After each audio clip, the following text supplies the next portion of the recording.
As Kotkin points out, young women aren't coping too well these days either, because contemplation of suicide and actual acts of self-harm are increasing.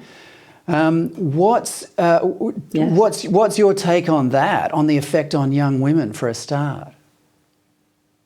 Well, I did chide Mr. Kotkin for that statistic. It is true that self-harm and suicidal ideation is increasing amongst adolescent girls. Suicide itself is skyrocketing amongst adolescent boys. It's 4 times the rate of that of adolescent girls. So at least adolescent girls, they may talk about the fact that they're thinking about committing suicide. Boys actually commit it at 4 times the rate. But let's not, we don't need to quibble about who suffers more. The fact is that everyone suffers when families break down. And so I think we can agree that we need to take a serious look at what divorce policies are doing to the family. We certainly need to take a serious look at parental rights. We should reconsider calls for shared parenting to be the default, not to shut parents out, or fathers in particular, out of their children's lives.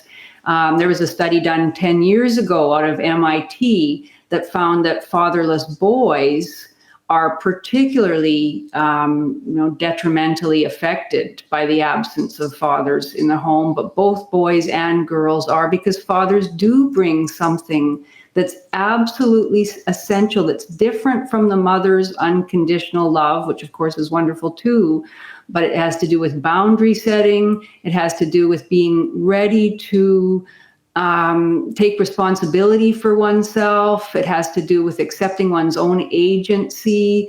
It's a very, very important for preparing both boys and girls, but especially boys, to become well-functioning adults. So that would be a primary suggestion that we need to change. These statistics are as plain as can be. The decline of the family and the increase in criminality is perfectly obvious, and any society that doesn't respond to that and address it is destined to continue to decline as we have. I mean, as you're probably aware, boys who don't know their dads are twice as likely to wind up in jail and half as likely to graduate from university. I want to read you a really good quote from your piece, just getting back to the women's movement. Quote, "Women's freedom must be aided according to conventional wisdom through abundant..." I'll just read that again. "Women's freedom must be aided according to conventional wisdom through abundant contraception, unfettered abortion, collectivised childcare, no-fault divorce, programs and propaganda to urge men to do more housework, and non-stop encouragement to women in movies, sitcoms, advertising, and so on, to give up on their men." Unquote. That's a really good line, Janice. Now, it's difficult enough for me to imagine what it's like for a young man to grow up surrounded by that these days, as they do. But what effect does that have on young women?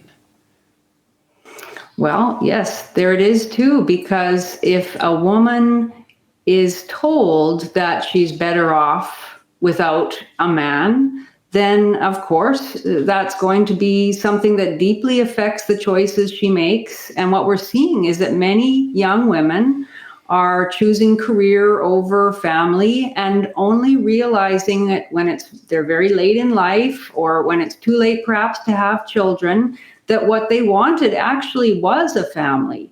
And so, it's disastrous for them as well. And I find it terrifying to think of so many young people being negatively affected because the school system and the university system are so dominated by this particular perspective, which denigrates men and masculinity and denigrates the idea of the family and tells women that they should want anything but to be involved intimately with a man and with children. It's really too bad. Well, that's very well said. Janice Fiamengo, thanks so much for your time. Well, thank you.